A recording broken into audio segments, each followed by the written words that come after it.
Speaker tonight, which we're very, very excited about, is from New York City. His name is Derick Lugo. I read his book in about a day and a half. It was great. He had never done any camping, very limited hiking, and he decided he wanted to hike the Appalachian Trail, all 2,000 plus miles of it. So he got in a train, got off in Georgia, and started, and he made it. And one of my favorite books all time is Bill Bryson's A Walk in the Woods. And when I read this book, I got the same feeling. You know, this is something that I and most people will never do. And I got to vicariously spend time on the trails by reading his words. So I'm really pleased to have Derick Lugo join us today. Derick? Thanks for having me, guys. I'm really excited about this. All right, so normally I do these in person. I love a crowd and I get reactions from you guys, which I love, but we're gonna do this way and it'll work. So normally I'll ask if anyone here has either hiked the AT or if you've ever heard of the AT. So just raise your hand if you hike the Appalachian Trail. Okay. Raise your hand if you've heard of the Appalachian Trail. Okay, so my point is, when I first started my thru hike, I knew pretty much nothing about it. And I'll explain why. My book is called The Unlikely Thru-Hiker, and I'll explain why that's the case. So I'm going to share my screen now. All right, let's see.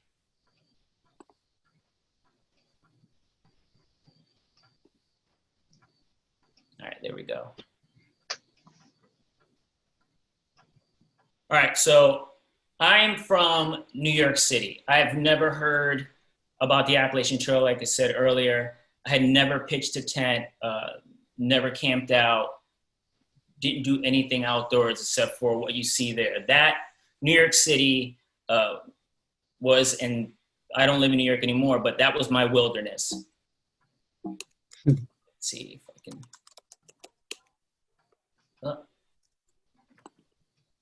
And these were my blazes, my markers. This was how I got around. And this was the wildlife. Now, you guys may be asking, like, how did I find out about the AT, or why did I thru hike if all I knew was the city life? Well, I love to read. And someone handed me a book and they were like, dude, this book is hilarious. You're gonna love it. And yes, it was funny. I enjoyed it, but the one thing that stuck out was this trail that Bill Bryson made sound so hard, and not many people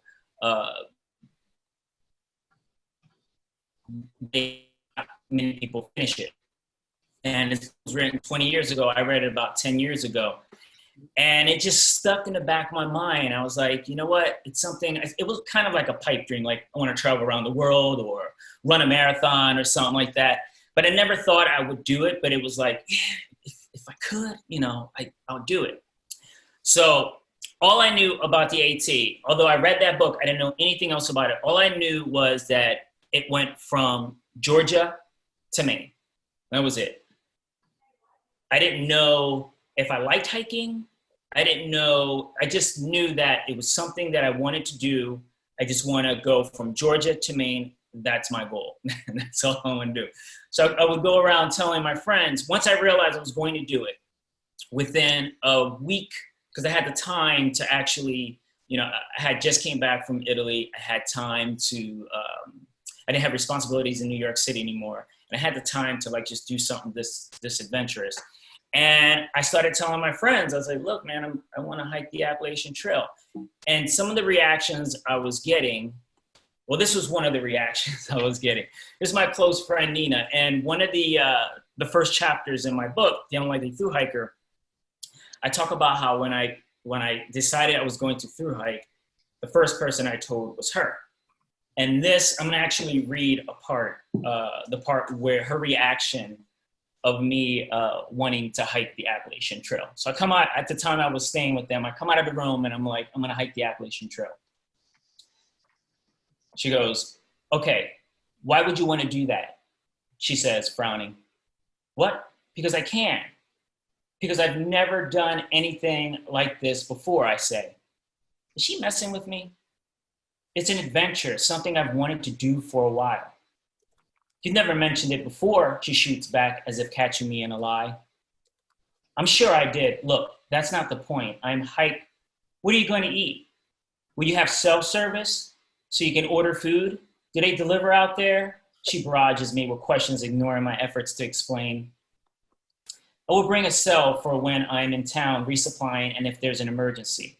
I'll be on top of mountains, which I think will be outside of delivery and maybe self-service. I say, not truthfully knowing the answer. I don't know about this. How long will it take you? She asks. I'm going to try to do it in 5 months, I say proudly. You're going to live in the mountains for 5 months, she repeats, squinting her eyes at me as if I were too far away for her to see. Before I can answer, she continues, listen, pretty boy, I know you. You're the most well-groomed metrosexual black man in New York City. You in the woods, without your mirror, your beauty products, or your designer clothes? Please, how will you shower? Wait, I don't have beauty products. Okay, maybe lotion. What about manicures? Okay, I get manicures once in a while. What about, okay, I get it.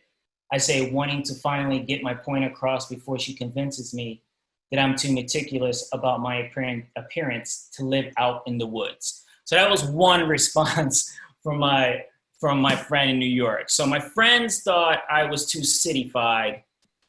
My family thought I was crazy.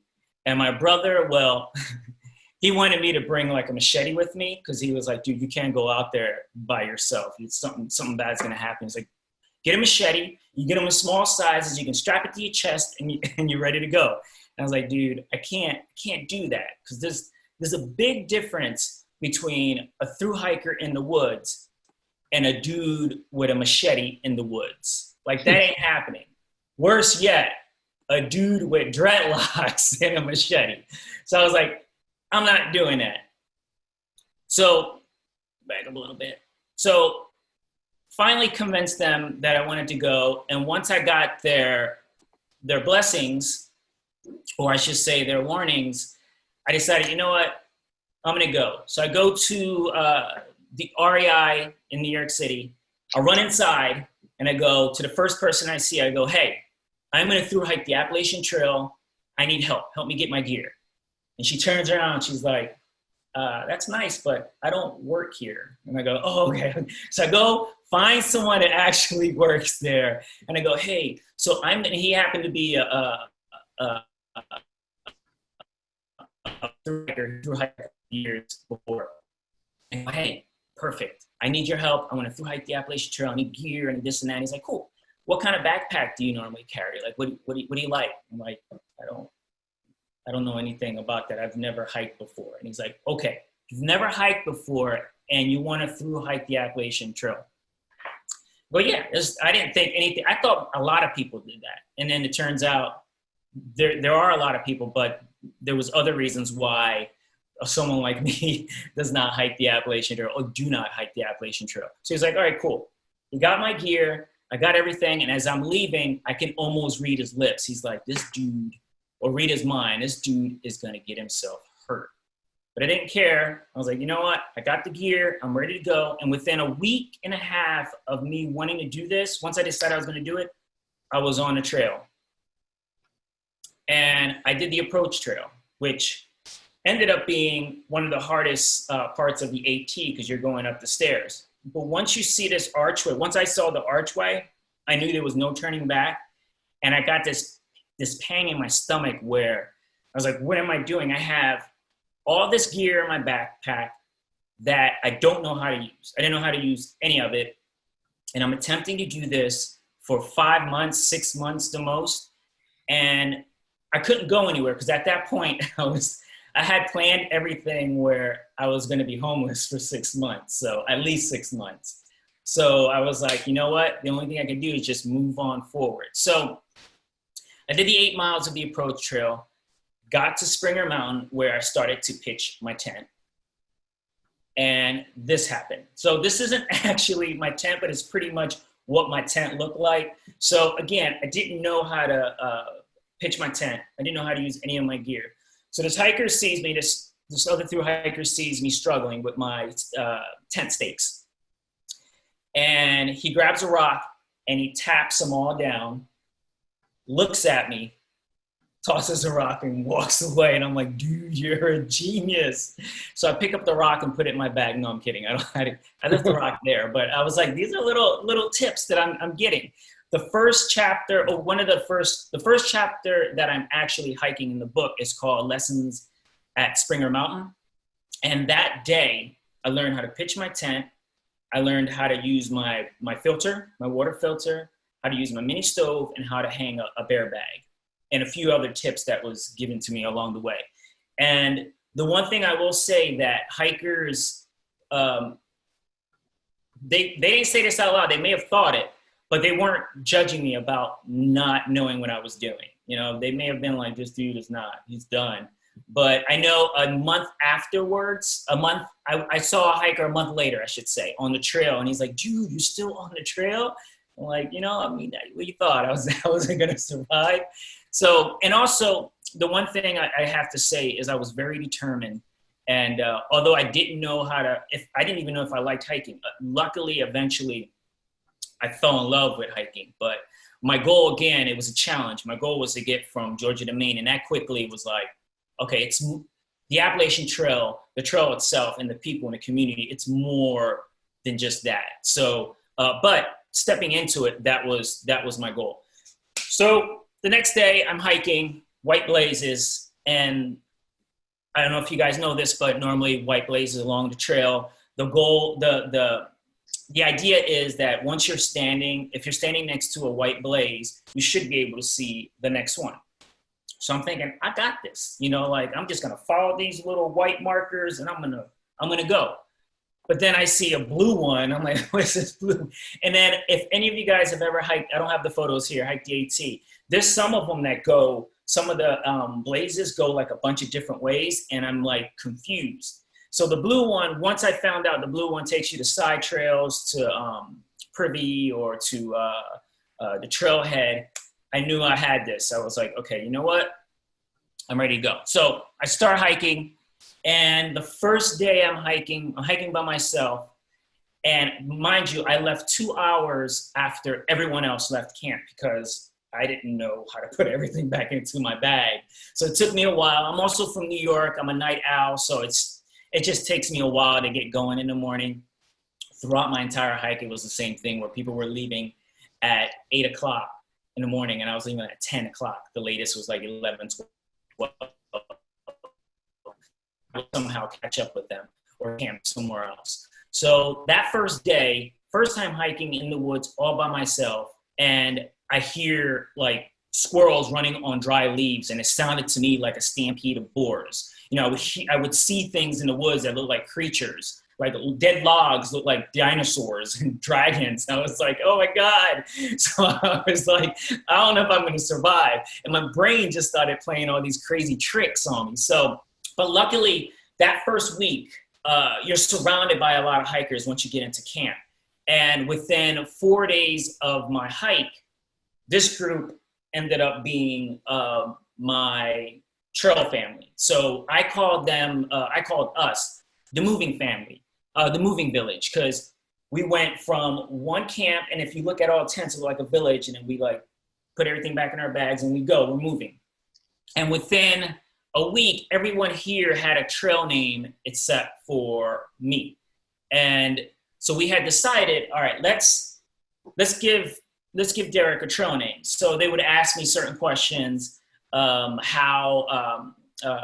did I want to do the AT and this and that. And I would joke around. First of all, I don't know why my trail name wasn't Captain Jack Sparrow, because look at this guy. He looked like a pirate.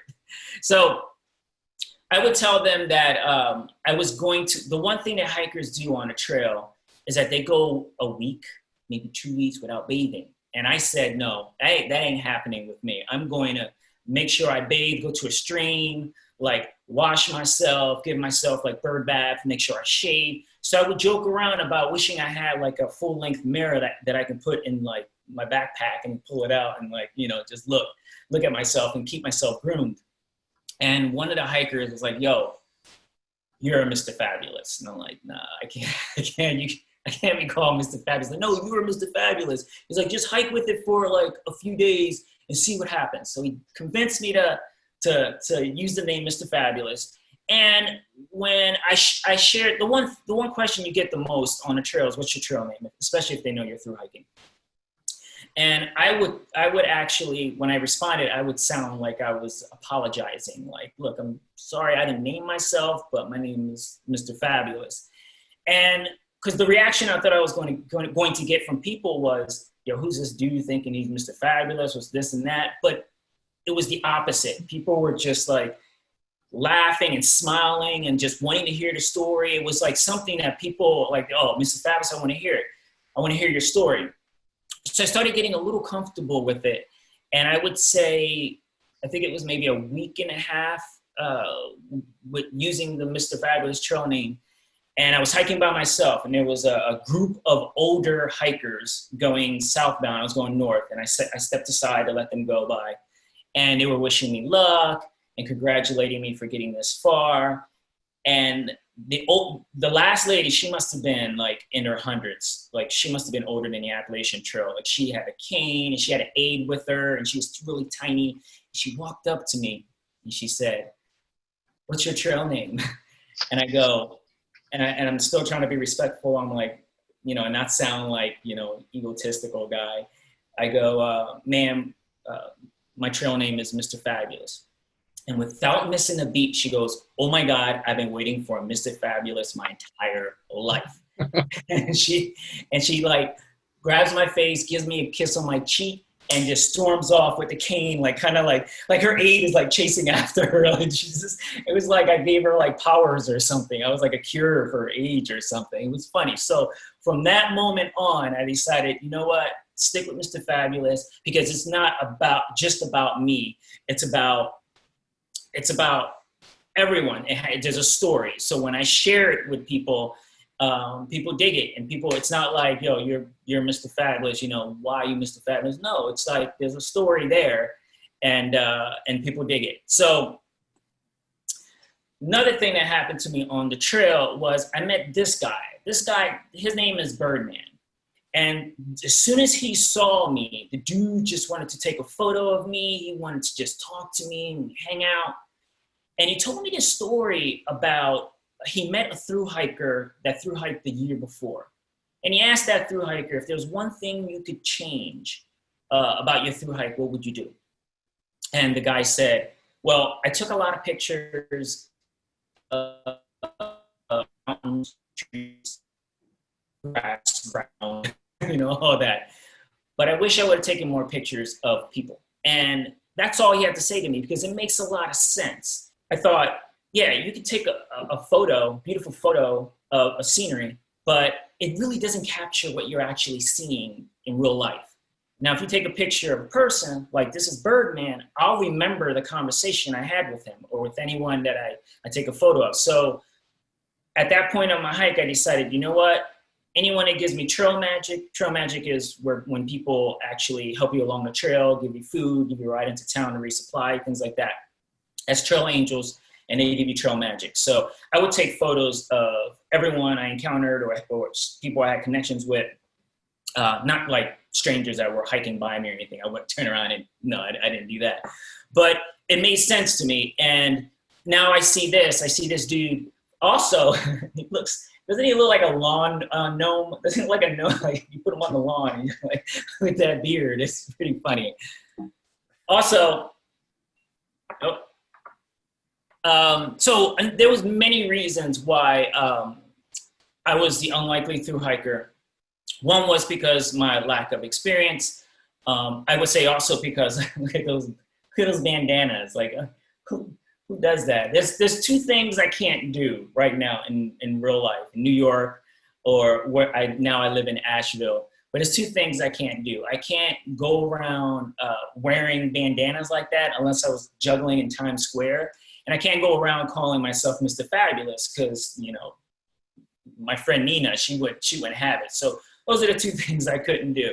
But that being said, not having the experience, also along the way, I found out that, and I didn't notice this, I didn't know this was an issue, but people were coming up to me and saying, hey, we're so glad you're out here, man. Just thank you. And I was saying, well, yeah, I'm glad you're out here too. You know, not realizing what they were saying to me. And turns out that there isn't a lot of Black or Latinos, people of color, hiking the Appalachian Trail. And when they first told me that, and there was many people telling me that, like, and they weren't saying it, they weren't being malicious, they were just like saying, like, what are you doing out here? No, they were like, dude, we really appreciate that you're out here, man. This is great. And I felt that from them. But I didn't believe it. I thought, like, this ain't real. This is not something that's a thing. And then sure enough, I would see day hikers, but I wouldn't see other Black hikers along the way. So that ended up being a reason why I was and it turned out that season I was the only person of color on the trail, and which blew my mind. And I think people, the question I always get is, why do I think there isn't a lot of people of color? I don't know. I can speak for myself, so I can't speak for the entire Black community. But for me personally, I didn't know it. I didn't have any information, any knowledge of it. I wish there was a book like this when I was a kid. And this is kid friendly, by the way, no curses. I made up curses like son of a Brooklyn Bridge and stuff like that, but no, I wanted kids to be able to read this. So there was nothing like this. I mean, not until I read A Walk in the Woods. Also, my parents didn't do it. I'm from New York again. We go to the park. We go to Central Park. We go to Yankee Stadium. We go to the beach. So it's not something that we actually do, which is something I want to change. It's the reason why I wrote the book. It's the reason why I'm speaking to you guys right now, is that I want the little Derick to know that, hey, there's something amazing out there that you need to experience. So, not to ruin my through hike, but I did finish it. I finished it in September, and this is funny because hikers talk about their summit photo. And I remember when I first started, I was like, yeah, I got to come up with something cool, maybe with my trekking poles and this and that. But when that day came, you're not thinking about that. You get so emotional. And this, if you read my book, and if you haven't, I have some news for you guys after this. So just remind me. But if you haven't, I ended up hiking by myself, and everyone that I was hiking with, they went ahead for me. And I got really emotional, started crying, and just sat on that summit sign and just raised my hand and was like, just thank you, like kind of embracing the world. And my friend, she just captured it perfectly. And again, it's one of those things where I look at this photo and the memories, what I was feeling at that time just comes back to me. So I'm gonna leave you guys with an awesome quote that I have to look because I always I always say it wrong. And this sticks with me. If you want to sound wise, go to school. If you want to be wise, go to nature. Mm-hmm. So that is it for my presentation. I do want to say one other thing is that if you guys want to hear more stories, I have a lot of projects coming up. Just go to any of my handles. My handle's always Derick Lugo, and my website and social media, always something new coming up. So thanks, guys. Appreciate it. Great. Thanks, Derick. Do we have some time for a couple of questions people submitted? Do you mind? 5 minutes, right? Yeah. Yeah. Do you mind answering a couple questions? No, I would love it. Yeah. Yes. All right. So the first one was, let me just scroll back up. Why did you leave New York, and where are you living now? And I think you said Asheville. I live in Asheville. I left New York. We were there. Long story short, I'm born and bred in New York City. Never thought, I've lived in other places, but never thought I would leave to live somewhere else. We were there during the first the first quarantine of New York City. And I was there, I've been there my entire life, and it wasn't the same anymore. Mm. And they were warning us that the fall was going to be worse. And you kind of see that now where it is the numbers are going higher in New York. So we decided, my partner and I decided we were going to leave and go somewhere where I couldn't hike. This year was all about me touring my book, hiking and meeting new people. And cause I love just doing this, but in person. And that I couldn't do that. I could do this, but I couldn't go hiking. So I did a talk here in Asheville and fell in love with it, North Carolina. And I'm surrounded by mountains. So decided to be here for a while. I don't know, maybe I'll go back to New York in a few years, but right now it's just not. I'm better here. I'm a lot more productive, and I'm still living my dream as far as hiking all the time. Mm-hmm. Okay, great. The next one is more of a statement, and you didn't talk about it, but it's in your book. There is a store about 30 miles in that caters to AT hikers. Basically, many have too heavy a pack and serves as an opportunity to swap out for lighter gear. You want to just talk about that for a sec? Yeah. That's Neil's Gap. Yeah. So I was stubborn because everything I had actually in my pack, I used just about. What made it heavy, my pack was like 42 pounds or something like that, which is super heavy for someone that had never hiked before. My food bag was like 10 pounds. It was huge, maybe even more. I had like 24 packets of tuna and salmon. I had ready to eat Indian food. So I had too much food. And because what you really need, I had 2 weeks worth of food. What you really need is about 2 or 3 days of food, or until you get to the next town. And also I had like 3 liters of water in my pack. So I had bottles, and then like I had a 3-liter bladder, which I didn't need because along the way, especially in the beginning, there's streams everywhere. So as far as what I had and them shaking me down, I watched them shake someone else down and kind of like go through their pack. Everything, again, I had in my pack I needed. I just cut back on the water and the food. Mm-hmm. But they did teach me how to use my trekking poles, because with a trekking pole, it has the strap. I didn't realize that you put your hand underneath it and you kind of hold it like that. So if you slip or they slip out of your hand, they just hang there. Mm-hmm. So I learned how to do that. And also, I wasn't wearing my pack right. So I was wearing my pack where I would just pick it up and just put it on and click, and that was it. He taught me, and my shoulders, there was like a pain on my running down, up and down my neck. He taught me that if I loosen everything up before I put it back on and kind of put it on fresh and kind of